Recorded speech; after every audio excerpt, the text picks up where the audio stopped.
Meus irmãos, eu quero convidá-los a abrir a Escritura no livro de Atos, capítulo 2.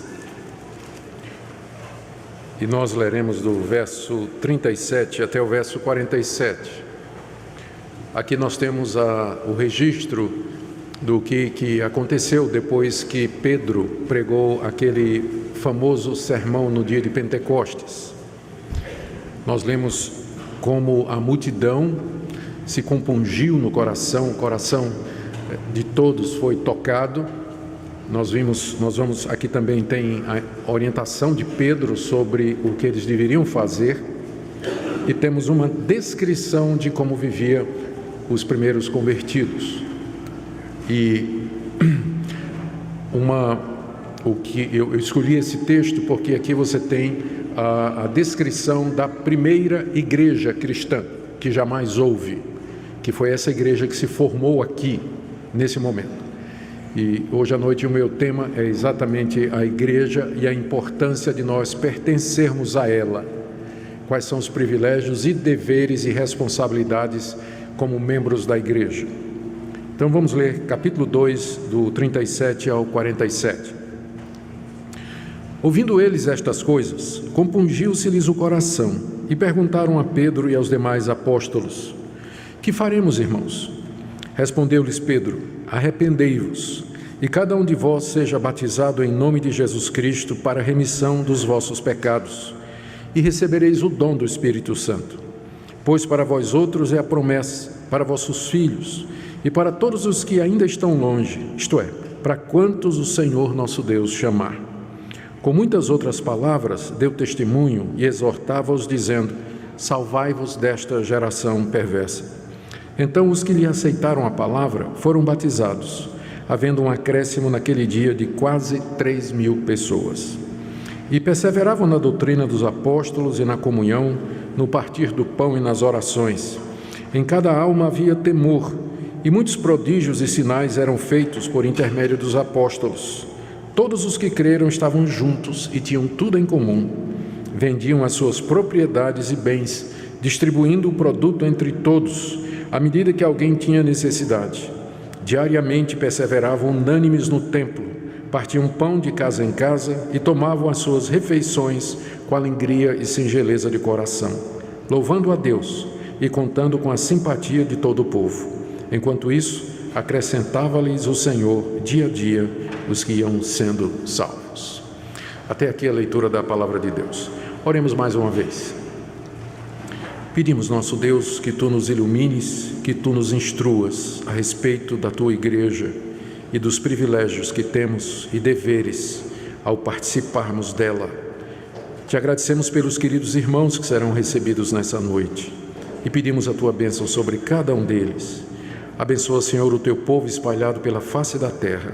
Pedimos em nome de Jesus. Amém. Queridos, a igreja vem sofrendo muitos ataques nos últimos anos, como nunca antes. O que existe particularmente é um questionamento a respeito da igreja como uma instituição. Uma das acusações que têm sido feitas é que a igreja ia muito bem depois desse período que nós lemos aqui, até que um dia o imperador Constantino, no século IV, resolveu tornar a igreja uma instituição oficial. E aí a igreja, que antes se reunia na casa dos irmãos, que se reunia nas praças, nas cavernas, no campo, e era uma igreja meio que perseguida, de repente ela virou a religião oficial do Império Romano. E aí começou a construir igrejas. Os pastores se tornaram profissionais, tinham que estudar teologia, começaram a receber salário e a igreja passa a ter todas as características de uma organização. Muitos dizem que foi ali que a igreja se perdeu, porque ela não devia ter virado uma instituição. Então, essa crítica que é feita hoje, ela é dirigida às denominações históricas e tradicionais que mantém, por exemplo, um templo como esse. A crítica é: a igreja nunca teve templo, a igreja se reunia nas casas. Que mantém pastores para fazer o trabalho pastoral, como por exemplo a nossa igreja, que tem uma equipe pastoral, que mantém funcionários. A nossa igreja tem vários funcionários, nós temos vigias, temos secretário, temos administrador, que tem CPF, que paga impostos, que tem todas as características de uma pequena instituição. Então, eles dizem que isso acaba prejudicando o trabalho da igreja, e muito do que é feito na igreja é para manter esse aspecto institucional e o aspecto mais pastoral da igreja, que é cuidado dos membros, evangelização, isso fica num segundo lugar. Então tem havido essa crítica. E aqui cresce o número de pessoas que acreditam nisso. No último censo religioso feito pelo IBGE, foi em 2014, foi feita uma comparação, e em 2014 o número de evangélicos desigrejados era muito maior do que 10 anos atrás. Eu me lembro, na época, há muitos anos atrás, que você perguntava a uma pessoa aqui no Brasil, qual é a sua religião? E a pessoa dizia, eu sou católico. E aí a próxima pergunta é, praticante ou não praticante? Porque muita gente era católico porque nasceu numa família católica, porque o catolicismo é a religião oficial, não é? Ou a maior religião oficial, não é, mas a maior religião do Brasil. Então as pessoas eram católicas porque os pais eram católicos, nasceu num lar católico, cresceu numa igreja católica, então, e alguns nem frequentavam mais, mas se diziam católicos. Eu me lembro nessa época, se alguém perguntasse, qual é a sua religião? E a pessoa dissesse, eu sou evangélico, então você tinha certeza que aquela pessoa era membro de alguma igreja e que estava ligada a alguma igreja, que participava de alguma igreja. Hoje em dia, você pode perguntar a uma pessoa, qual é a sua religião? E se ela responder evangélico, você pode fazer a segunda pergunta, praticante ou nominal? Porque a quantidade de gente que se considera evangélica, mas não está engajada numa igreja, é muito grande no Brasil. E esse número vem crescendo, Várias coisas contribuíram para isso. Esse ataque à igreja como instituição, o pessoal diz, olha aí, essas igrejas institucionalizadas, elas acabam sendo algo muito profissional, desnecessário e tudo mais. Outra coisa, igrejas que se desvirtuaram e deram uma falsa impressão. Eu tenho um amigo meu, ele é da Assembleia de Deus, ele tem doutorado em teologia, e a tese de doutorado dele foi sobre, o título é Decepcionado com a Graça. Decepcionado com a Graça. O nome dele é Paulo Romeiro, ele é um pastor pentecostal, professor de teologia em São Paulo, na Universidade Mackenzie. E nesse livro, que foi uma pesquisa, o Paulo Romeiro entrevistou centenas de pessoas que eram membros das igrejas neopentecostais e que saíram de lá e não querem mais saber de igreja nenhuma. Uma das causas pelas quais as pessoas largaram essas igrejas é exatamente a ênfase nas igrejas neopentecostais na questão do dinheiro. Campanha financeira, a insistência que a pessoa faça sacrifícios, que a pessoa dê tudo que tem, as promessas que eram feitas de prosperidade financeira e que nunca acontecem, exatamente porque a Bíblia não garante, a Bíblia não diz que se você der, então Deus está obrigado a dar de volta.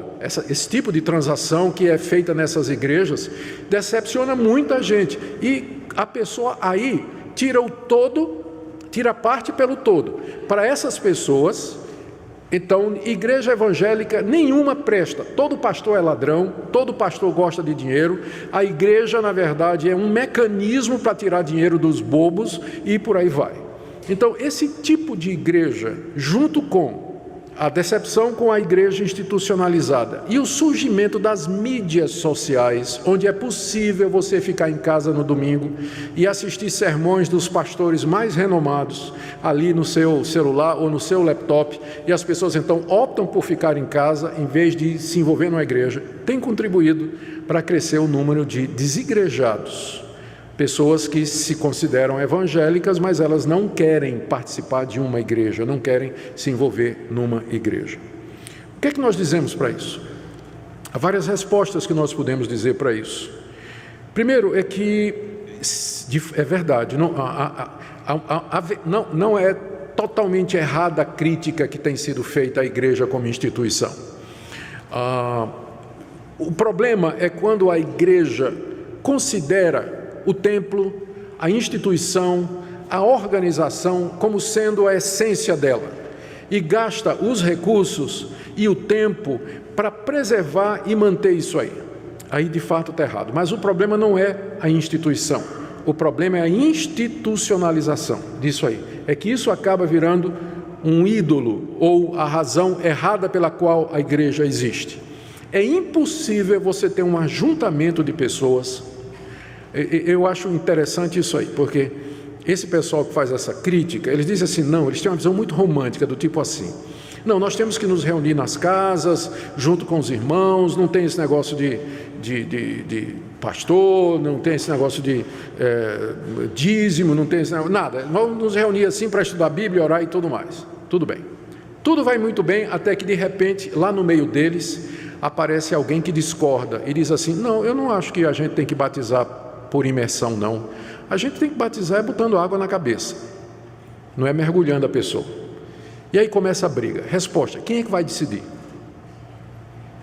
Alguém vai ter que dizer o que é certo ou errado. Então, em seguida, o próximo passo dessa organização informal é que eles vão escrever uma declaração de fé. Nosso grupo acredita nisso aqui.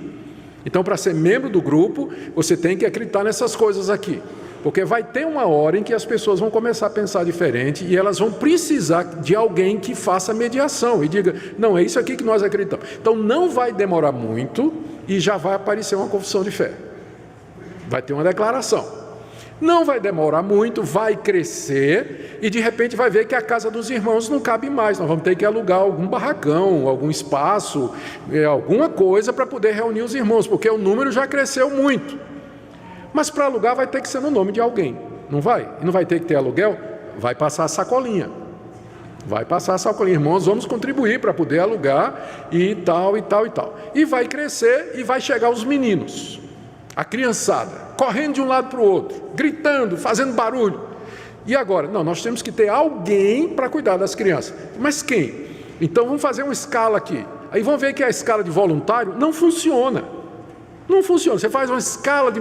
Muitos membros têm boa vontade, querem ajudar e tudo mais, você faz uma escalinha com eles e a escala sai furando, sai furando, sai furando. Então você vê que você precisa ter alguém dedicado para isso, mas uma pessoa dedicada para isso, ela precisa ser contratada. Ela precisa receber para isso. Então já vai receber alguém. Mas ela vai ser contratada em nome de quem? Quem vai assinar a carteira dela? Tem que ter um CNPJ. Aí já vamos registrar no cartório. Entende?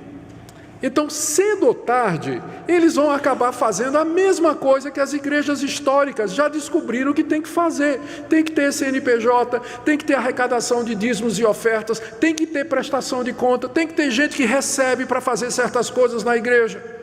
É uma visão romântica e impraticável, aquela que acha que a igreja não precisa do mínimo que uma instituição tem para poder funcionar.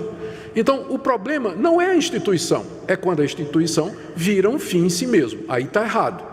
Mas a instituição existe para dar suporte ao alvo principal da igreja, que é a edificação dos membros, evangelização, trabalho missionário e assim por diante.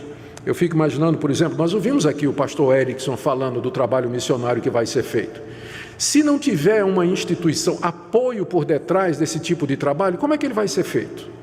Como é que ele vai ser feito se não tiver esse apoio? Então, nós precisamos de um mínimo de instituição. Segunda coisa, o fato de que tem igrejas que deturparam a mensagem do Evangelho e colocaram um falso Evangelho que é voltado para explorar a fé do povo e arrecadar, não quer dizer que todas as igrejas são assim. Não quer dizer que todas as igrejas são assim. Então, é um erro muito grande você tirar o todo pela parte, porque algumas igrejas fazem isso, não quer dizer que todas as igrejas fazem isso, porque tem pastor desonesto, não quer dizer que todo pastor é desonesto. Eu já contei para vocês, quando eu comecei o meu ministério, que eu fui com a Minca em Recife, nós íamos alugar uma casa que ia funcionar como casa-igreja, foi um trabalho de plantação de igreja. A gente ia alugar uma casa e na sala da nossa casa a gente ia começar um trabalho. e depois expandir, comprar um terreno, enfim, seguir todos os trâmites normais para fazer uma igreja crescer. Aí, procurando casa para alugar, indo nas corretoras e tudo mais, e aí eu descobri que eu não tinha fiador para alugar, não é, a casa. E aí o corretor geralmente perguntava: qual é a sua profissão? Eu disse: eu sou pastor. Ah, não precisa fiador não, está tranquilo. O senhor é pastor? É pastor presbiteriano. Não precisa fiador não, pode ir, nós sustentamos aqui. Tenho certeza que hoje, se eu for alugar um apartamento, né, e a pessoa perguntar, e eu disser: eu não tenho fiador, né, e a pessoa perguntar: qual é a sua profissão? E eu disser: pastor evangélico, ele vai dizer: nem que se eu tivesse 3 fiadores eu alugava para o senhor. Porque essa é a fama que tem hoje, e que é causada por alguns que infelizmente se passam por homens de Deus e na verdade não são, e sobre os quais a Bíblia nos adverte. Então, por conta de todas estas coisas, tem pessoas que optam por não se tornar membro de uma igreja. Eles acham que eles podem ser cristãos em casa. Eles podem ser cristãos discutindo teologia lá no Starbucks, tomando um cafezinho e conversando e tal, e isso aí é suficiente para manter a vida cristã deles. Mas será que é assim?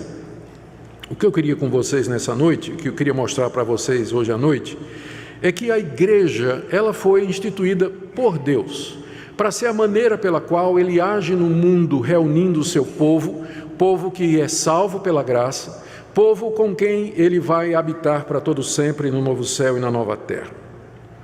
Vamos começar então perguntando: o que é uma igreja local? E eu creio que a melhor resposta está aqui no texto que nós lemos.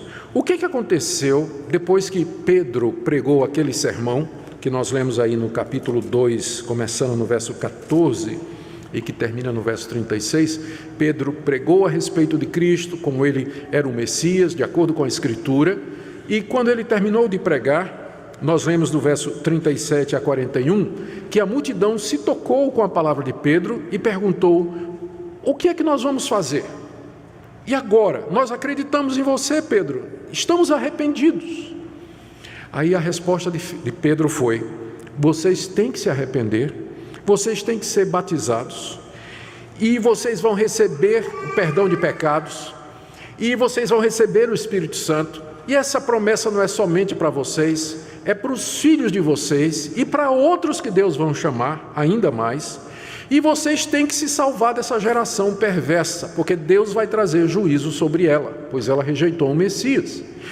Então vocês têm que viver de maneira diferente. Então, naquele mesmo dia, diz aí o verso 41, 3.000 homens foram batizados, aqui não estão contando as mulheres, e muito menos os filhos deles que estavam incluídos aqui, segundo a promessa, é para vocês e para os filhos de vocês. Então a gente imagina aqui uma multidão em torno de 6 a 7 mil pessoas, que escutou a palavra de Pedro, e então foi batizada. O que aconteceu? Terminado isso, cada um foi embora. Oh, graças, criei no Messias, encontrei Jesus Cristo, fui batizado, agora eu vou para casa cuidar da minha vida. Foi isso que eles fizeram? Não. Qual foi a resposta? O que é que eles fizeram em seguida? Eles se organizaram como comunidade. Olha o que é que diz o texto, verso 42. Perseveravam na doutrina dos apóstolos, na comunhão, no partir do pão, nas orações, em cada alma havia temor, prodígios e sinais feitos pelos apóstolos. Verso 44, todos os que creram estavam juntos e tinham tudo em comum, vendiam propriedades, distribuíam entre os necessitados. Verso 46, todo dia perseveravam no templo, que é onde as reuniões aconteciam, partiam pão de casa em casa, tomavam as refeições juntas. Entende? Qual foi a reação da multidão quando eles creram em Jesus Cristo? Foi formar uma igreja, juntar-se numa igreja, numa comunidade de fé. Por isso eu diria então aqui que a igreja é esse ajuntamento das pessoas que professam a fé em Jesus Cristo, eles e seus filhos, e que se reúnem para edificação mútua, serem instruídos na palavra de Deus, se apoiarem mutuamente, serem corrigidos e fazer tudo aquilo que Jesus Cristo mandou. Isso aqui que eles estão fazendo não é uma ideia que eles tiveram assim, não é? Nós cremos, e agora? O que é que nós vamos fazer? Ué, gente, vamos juntar aqui, vamos fazer um grupo aqui e vamos ficar junto, não é? Essa coisa não veio assim do nada. O que eles fizeram, sob a orientação dos apóstolos, é aquilo que Jesus Cristo havia dito. Lá em Mateus 16, Pedro se aproxima de Jesus. Aliás, Jesus se aproxima de Pedro e diz assim: o que é que vocês acham que eu sou? Aí Pedro dá uma opinião, dá outra, que o povo pensa. Aí Jesus perguntou: o que é que vocês acham que eu sou? Quem eu sou? A resposta de Pedro: tu és o Cristo, o Filho do Deus vivo. Qual foi a reação de Jesus? Pedro, quem te revelou isso não foi o homem, mas o meu Pai que está nos céus. E sobre essa declaração tua, que eu sou o Cristo, Filho do Deus vivo, eu vou edificar a minha igreja. Eu vou edificar a minha igreja em cima dessa declaração. Lá em Mateus 18, Pedro novamente levanta uma questão sobre o que fazer se o irmão pecar. Resposta de Jesus: você primeiro fala com ele, se ele não te escutar, você leva mais 2 ou 3, se ele não escutar os 2 ou 3, você diz à igreja, e se ele não ouvir a igreja, você trata ele como se ele fosse um descrente. E no fim da sua vida aqui nesse mundo, Jesus reuniu os discípulos e disse: vão pelo mundo todo e façam discípulos. Como? Batizando essas pessoas e ensinando essas pessoas a guardar tudo o que eu tenho ordenado. Em outras palavras, Jesus ensinou os seus discípulos que aqueles que crescem nele, eles tinham que estar juntos, eles tinham que ser batizados, eles tinham que ser instruídos, eles tinham que evangelizar, eles teriam que ser disciplinados se eles falhassem e não quisessem ouvir. E como é que se faz isso? A resposta é igreja. Não tem outra forma de expressar o cristianismo a não ser através da igreja. Ela foi instituída por Jesus Cristo. Então é óbvio, uma vez que a multidão, voltando agora para Atos capítulo 2, Pedro pregou o sermão, a multidão, muita gente estava lá, a cidade estava lotada de peregrinos, a multidão acreditou na palavra de Pedro, que Jesus era o Messias, e agora, eu creio, e agora? Formou a igreja, se juntaram para fazer aquilo que Jesus mandou, para aprender sobre o Messias, ser edificado, ser instruído, se ajudar mutuamente e evangelizar o mundo, como Jesus havia mandado. E cuidar dos filhos, como está incluído aqui na palavra de Pedro, a promessa é para vocês e para os filhos de vocês.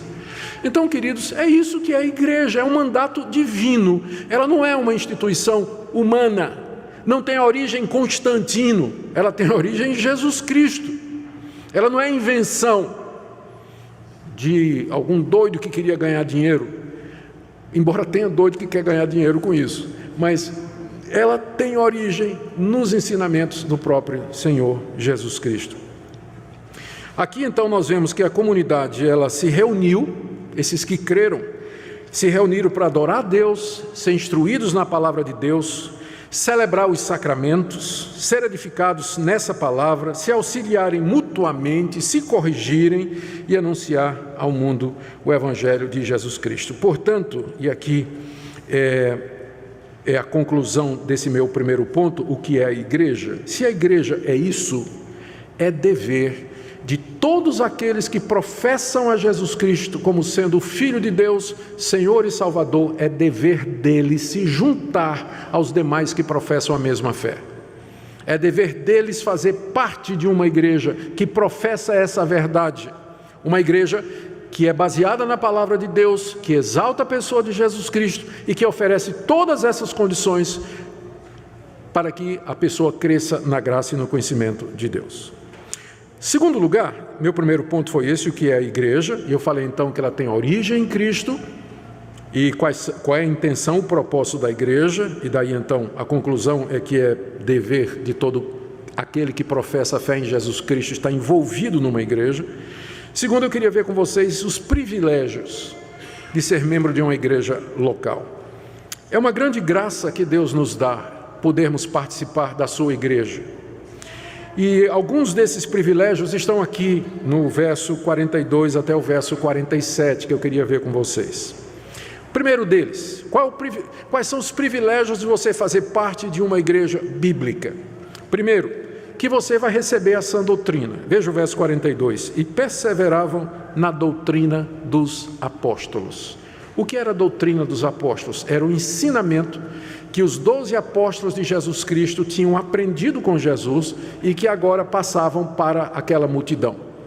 Perseverar na doutrina. Então, que grande privilégio você pertencer a uma igreja onde a doutrina dos apóstolos é ensinada. Os apóstolos aqui é os 12, e mais tarde Paulo seria juntado a eles.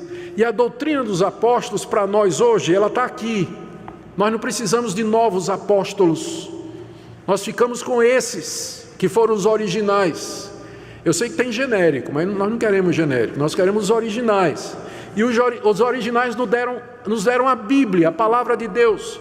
Então, quando você participa de uma igreja que é centrada na Bíblia, você tem esse privilégio de ser ensinado na doutrina dos apóstolos. A tarefa dos pastores, pregadores, presbíteros não é inventar nova doutrina, mas ensinar a doutrina dos apóstolos aos que professam a fé em Jesus Cristo.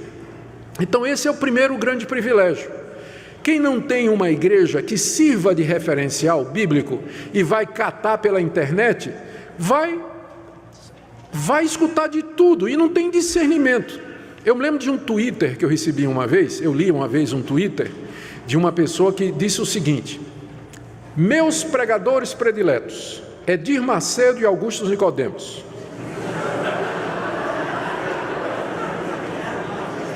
Pense no discernimento.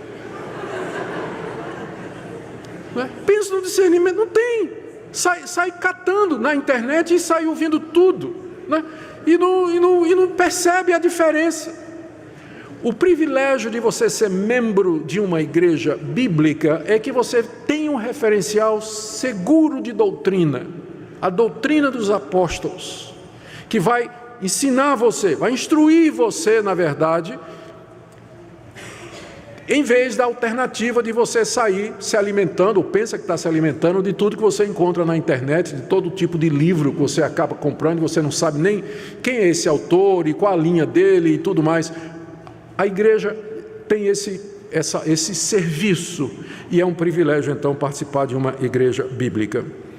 E esse privilégio, ele inclui também você ser corrigido. O bom de você participar de uma igreja onde tem a doutrina dos apóstolos é que a verdade vai ser ensinada e ela vai corrigir você. Ela vai instruir você na verdade. E se você relutar, se você resistir, e se você, por exemplo, resolver teimar e continuar a fazer errado coisas que a doutrina dos apóstolos dizem que estão erradas, o próximo passo é que você vai ser amorosamente, pastoralmente confrontado. E você vai ter que prestar contas. Por que você conhece a doutrina dos apóstolos? Você sabe que você não pode viver do jeito que você está vivendo. E por que você continua vivendo assim? Não, porque eu acho. Não é porque acha. A doutrina bíblica diz que esse tipo de comportamento é errado. Você está dizendo que você é crente. Você professou sua fé como crente em Jesus Cristo. Você não pode viver dessa maneira. Não, mas eu quero viver assim. E aí então vem a disciplina, a correção do membro.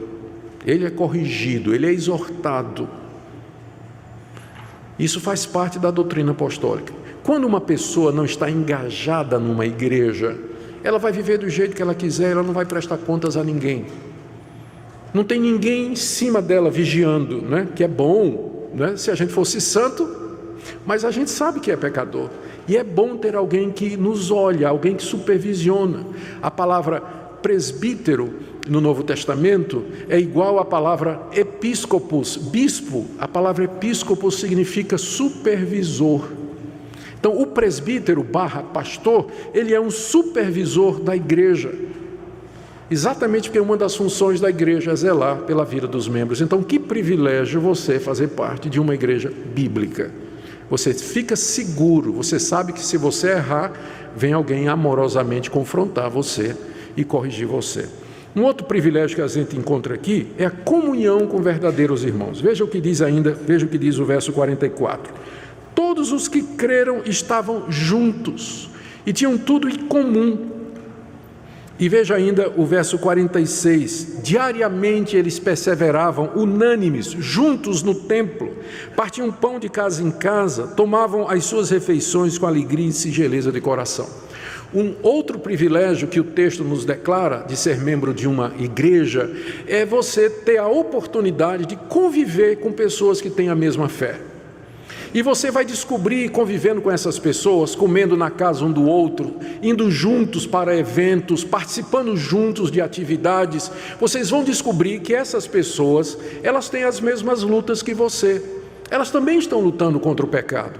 Elas também têm dificuldades, às vezes têm dúvidas também, mas também têm alegrias, têm testemunhos que elas vão contribuir de livramento, de como Deus abençoou. Então isso vai fazer você se sentir parte de um corpo, de pessoas que professam a mesma fé e têm o mesmo objetivo. E esse é um grande privilégio que um desigrejado não tem. Ele está sozinho. Quando ele cair, com quem ele vai orar? Se ele tem dúvidas, com quem ele vai tirar? Você sabe como é que esse pessoal tira dúvidas? Pega o e-mail de 10 pastores e manda a pergunta. Assim, toda semana eu recebo umas 10. Mas eu estou sabendo que aquela pergunta ela não vem só para mim. Ele mandou para mim e mandou para mais uns 10 pastores da internet, não é que ele vê na internet. Aí, do tipo assim, pastor, eu era casado, traí minha mulher, me separei dela, eu posso casar outra vez? Eu geralmente respondo assim, já perguntou o seu pastor? Né? Por que você está me perguntando por e-mail? Você não tem pastor? A quem você pode perguntar? Geralmente é essa a minha resposta, porque eu sei que ele mandou essa mesma pergunta para 10 outros pastores. Ele não participa de nenhuma igreja, então ele fica fazendo isso, fica catando resposta onde ele pode encontrar. Que privilégio você participar de uma comunidade em que há pessoas, há irmãos com quem você pode compartilhar a sua vida e suas dificuldades. E agora, o terceiro privilégio que eu quero mencionar está no verso 42. E diz assim, perseveravam na doutrina dos apóstolos, na comunhão, já mencionei, e no partir do pão. O partir do pão aqui é uma referência à ceia do Senhor. Aquilo que Jesus disse aos seus discípulos, quando vocês se reunirem, partam o pão e bebam o cálice em memória de mim. Uma pessoa que não participa de uma igreja regularmente, ela está privada desse privilégio de comer o pão e beber o cálice com os irmãos em memória de Cristo. Jesus disse que isso era uma forma de edificação espiritual. Quando nós comemos o pão e bebemos o cálice como igreja, nós nos alimentamos do Senhor Jesus pela fé. Uma pessoa que não está envolvida numa igreja local, bíblica, e que, portanto, não celebra a ceia do Senhor, ela é privada desse privilégio. Não faz sentido ela sozinha em casa pegar o pão, um cálice, tomar e pensar que ela está celebrando a ceia, quando o propósito da ceia é exatamente mostrar a comunhão dos irmãos em torno da pessoa de Jesus Cristo. É esse que é o propósito da ceia. Nós participamos, embora sendo muitos, nós comemos do mesmo pão e bebemos do mesmo cálice. Não faz sentido você celebrar a ceia sozinho em casa, porque ela expressa exatamente a comunhão. Então esse é outro privilégio, você participa dos sacramentos. E também não só do pão, mas você participa também do batismo, que foi o que Pedro disse para aquela multidão. A multidão perguntou, o que é que eu faço? Pedro disse, vocês se arrependem e vocês são batizados em nome de Jesus Cristo, porque a promessa é para você e para os seus filhos. E você sabe que tem gente que se batiza, né? Já ouviram falar? Mas tem gente que não quer saber de igreja, então ele mesmo, ou então se afunda, né? Dependendo da convicção dele, e acha que aquilo é batismo. O batismo é o selo público externo de que você tem uma aliança com Deus. Não faz sentido você fazer isso sozinho, mas é uma expressão de que você faz parte de uma comunidade de fé. Então, é outro privilégio que nós temos. Mais um privilégio de participar da vida da igreja é a vida comunitária de oração. Veja o final do verso 42. Eles participavam nas orações. Como os judeus, esses primeiros cristãos oravam 3 vezes por dia. Eles tinham 3 horários específicos no calendário judaico em que eles paravam o que estavam fazendo e oravam virados para o templo de Jerusalém ou iam ao templo para orar. E aí todos esses que se converteram com a pregação de Pedro iam juntos participar das orações. Orar com os irmãos é um dos meios que Deus nos deu para nós crescermos na graça. Orar individualmente é recomendado na Bíblia também, mas orar com os irmãos também é. Eles participavam nas orações. Quando a gente ora com os irmãos, você tem gente orando por você, e você percebe que você tem mais coisas a pedir do que somente aquelas coisas egoístas que você acaba pedindo. Você vê que tem irmãos que têm necessidades, e seu coração então alcança esses irmãos. A sua mente vai até a necessidade deles, e você intercede por eles, e que coisa boa é você orar por outras pessoas. Isso só é possível quando você está junto, esse senso de comunhão, e que nós oramos uns pelos outros. Mais um privilégio que é mencionado aqui, é no verso 45. Diz aqui que vendiam as propriedades e bens, distribuindo o produto entre todos à medida que alguém tinha necessidade. O que é que tinha acontecido? Esse povo que se converteu, boa parte dele não morava em Jerusalém. Eles eram peregrinos que tinham vindo de outras partes da Judéia para a festa de Pentecostes. E lá eles ouviram o sermão de Pedro e se converteram. E não voltaram para casa. Ficaram morando em Jerusalém. E agora a igreja tem um problema. Esse pessoal vai viver de quê? Então, quando a necessidade começou a apertar, porque de repente a igreja passou de 120 membros para 5 mil. Pensa no avivamento, né? 120, 5 mil.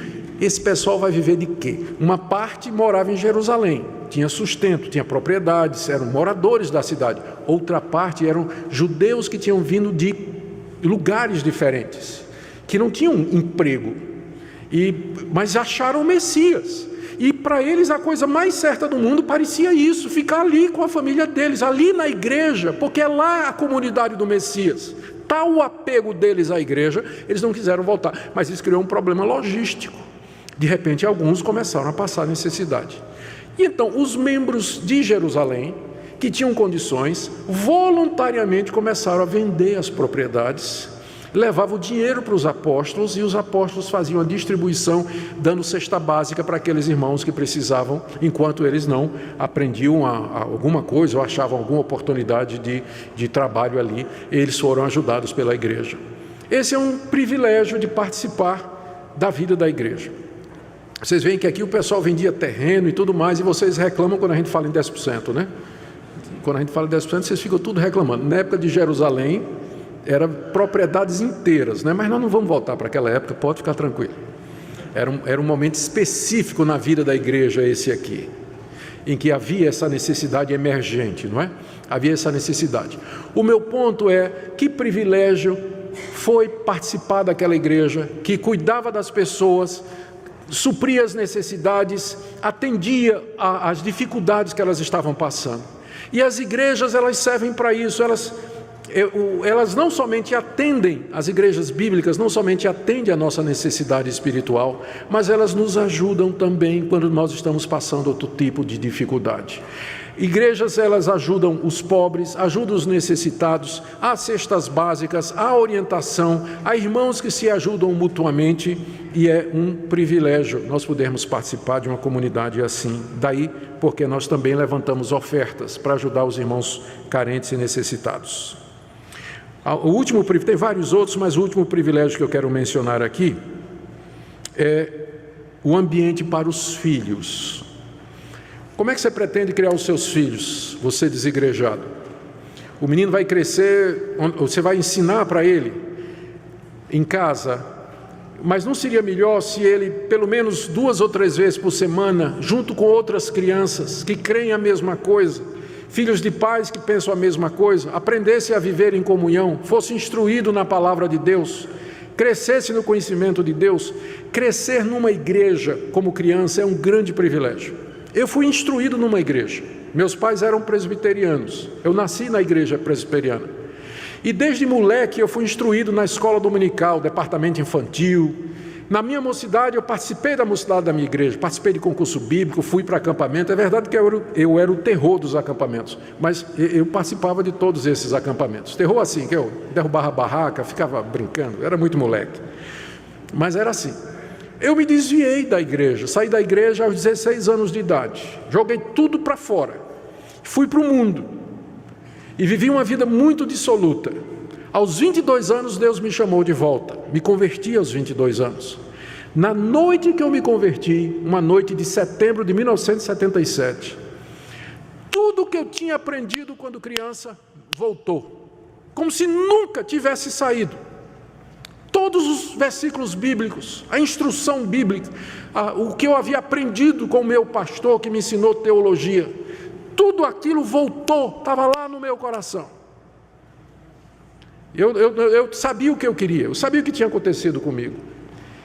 E eu me lembro que naquela época em que eu estava no mundão, eu não conseguia fazer o que outros colegas meus faziam, porque havia um limite. Hoje eu olho para trás e sei o que era. Foi a educação na Bíblia que eu recebi na igreja, que não deixou que eu fosse tão ruim quanto eu poderia ser, porque me segurava. Eu não conseguia passar de um certo ponto, enquanto alguns companheiros meus faziam isso.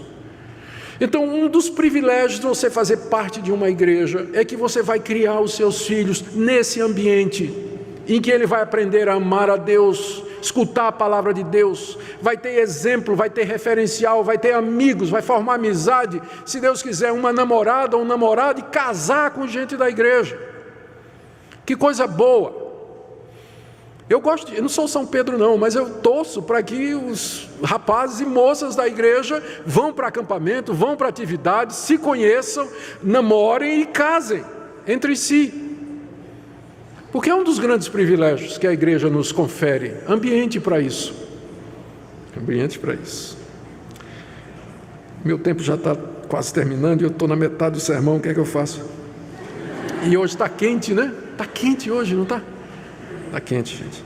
E o banco também não ajuda. Vocês sabem que a gente faz isso de propósito, né?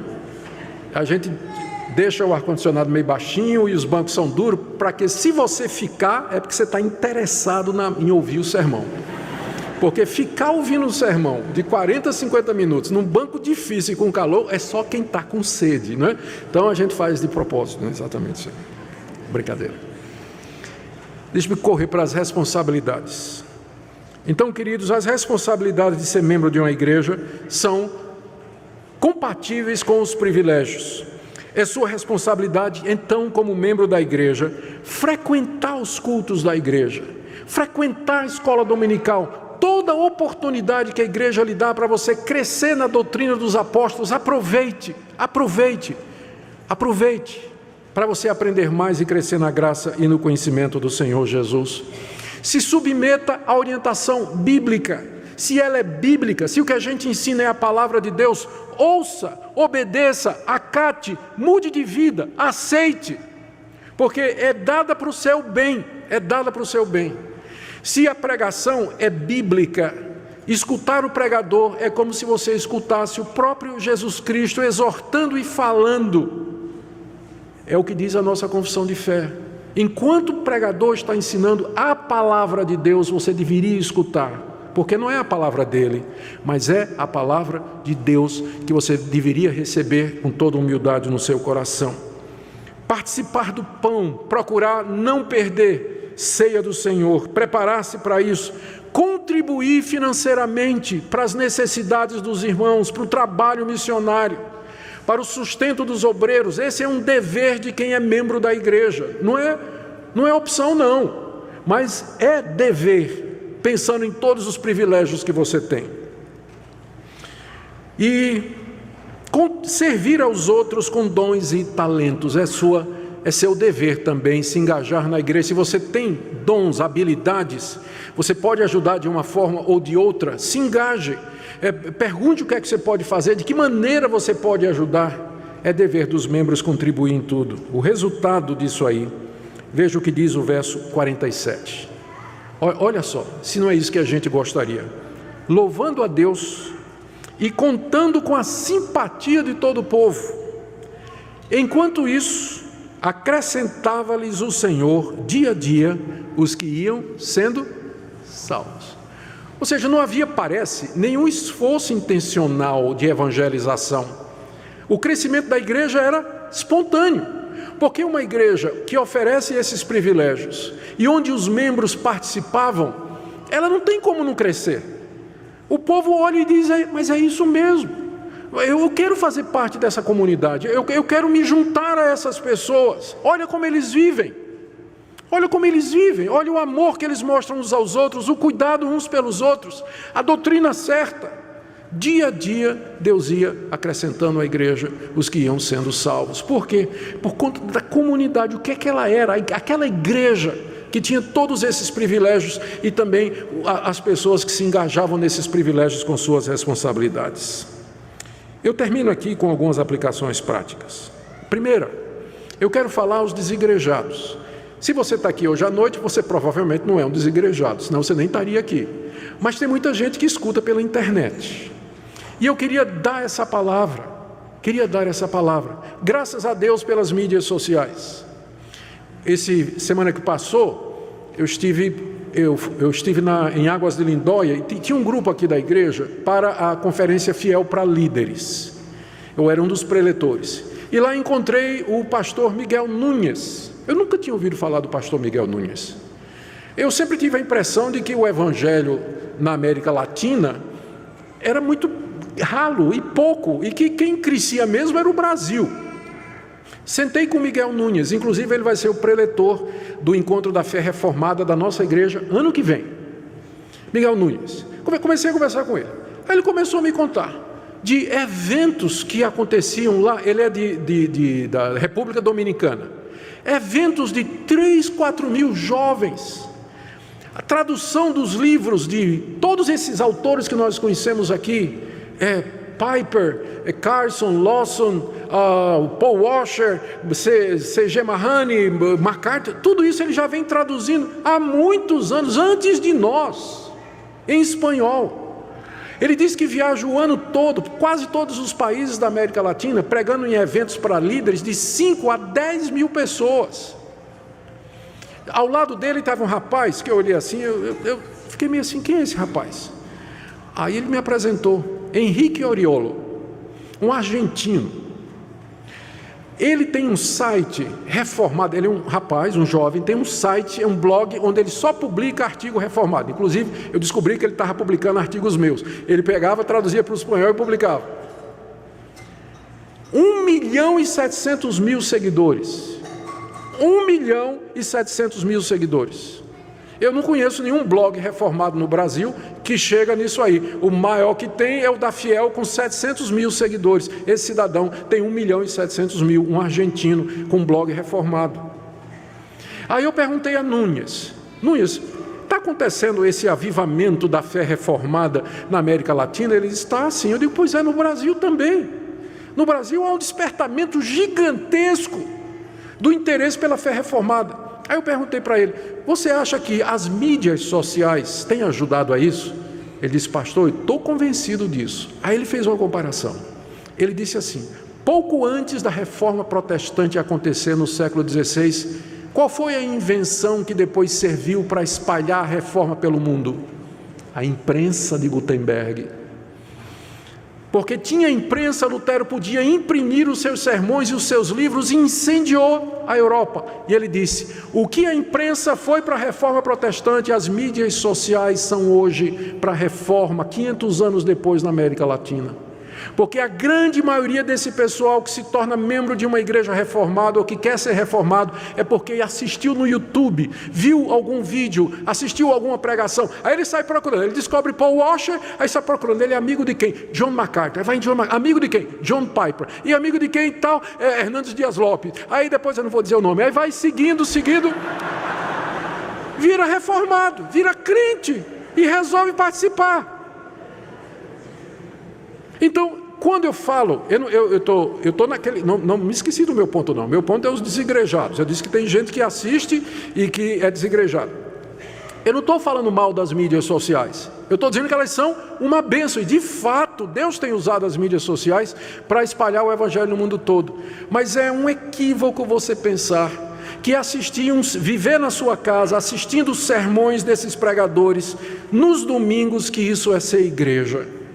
Não substitui, não substitui. Então, o meu apelo àqueles que usam as mídias sociais, que me ouvem através da mídia social, é exatamente esse. Se Deus usou alguma das pregações desses pastores, minhas pregações, para convencer você, abençoar você, graças a Deus por isso, mas isso é apenas Deus abrindo o seu apetite. Você devia seguir todo o caminho e se tornar membro de uma igreja bíblica, onde você vai ser instruído, orientado, consolado, abençoado, ajudado e corrigido. E você vai poder ser uma bênção para outras pessoas também. Minha segunda palavra é para aqueles que vão ser recebidos hoje como membros. Hoje à noite nós estamos recebendo cerca de 60 irmãos que vieram de outras igrejas. Até o final do ano nós vamos receber mais uns 40 que serão batizados e farão sua profissão de fé. Mas esses irmãos de hoje, eles estão vindo de outras igrejas. Alguns já não frequentavam mais nenhuma igreja, resolveram se tornar membro de nossa igreja. Alguns vieram de igrejas presbiterianas e resolveram se tornar membro das nossas igrejas. Eu queria que você meditasse. Hoje à noite você vai ser recebido.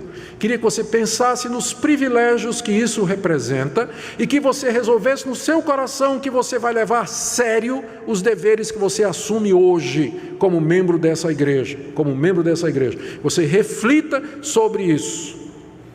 Uma palavra também aos filhos dos crentes que já nasceram membros da igreja. Nós batizamos e incluímos os nossos filhos na membresia da igreja, mas tem uma idade em que eles têm que professar a fé, em que eles têm que afirmar publicamente: eu quero professar, declarar, confessar diante de todos que eu sou um discípulo de Jesus Cristo. E eu queria fazer esse apelo então para os adolescentes da nossa igreja, lembrar o que é que significa a importância de você publicar a sua fé, confessar a sua fé, se tornar membro comungante para participar da ceia do Senhor e de outros privilégios. E minha última palavra é para você, que já é membro dessa igreja, mas que frequenta somente de vez em quando, se ausenta com frequência dos cultos da igreja, raramente se lembra de orar pela igreja, não contribui com regularidade e com fidelidade, não se empenha para crescer espiritualmente e que está ligado à igreja apenas de maneira formal. Eu queria nessa noite fazer um apelo para você e eu queria que você refletisse nisso. Por que é que você é membro dessa igreja? Qual o propósito do seu nome está no rol que nós temos daqueles que dizem que são membros aqui? O propósito é esse, é que você cresça, que você aprenda mais sobre Deus, que você seja abençoado por Deus para abençoar outras pessoas, que você seja instrumento do canal, como canal de Deus para chegar aos pobres, necessitados, os não evangelizados, as pessoas que estão passando por necessidade. Não faz sentido ser membro, você ser daquele tipo assim: eu sou membro de tal igreja, praticante, não, eu estou lá no hall da primeira igreja, mas realmente eu não sou praticante. Não faz sentido, não nos interessa e nem a você, membros nessa categoria. Nós queremos que cada membro dessa igreja seja comprometido, que ele desfrute de todos os privilégios da igreja, mas que ele seja comprometido com todos os deveres que estão implícitos como membro da igreja. E é nessa situação e é nessa condição e nesse tom que nós queremos terminar e dizer que nós entendemos ser realmente um grande privilégio participar com os nossos filhos da igreja de Deus. Vamos orar. Ó Deus, bendizemos o Teu nome por tudo que o Senhor nos dá. Obrigado pelo privilégio de fazer parte de uma igreja bíblica que ama a Tua palavra e que deseja, Senhor, cumprir o que Tu nos ensinastes, de ensinar nossos filhos, evangelizar o mundo, batizar os convertidos, discipular os que creem, abençoar os pobres e necessitados e levar Teu nome a todo mundo. Nós pedimos que Tu fales ao coração de cada pessoa aqui presente. Em nome de Jesus. Amém.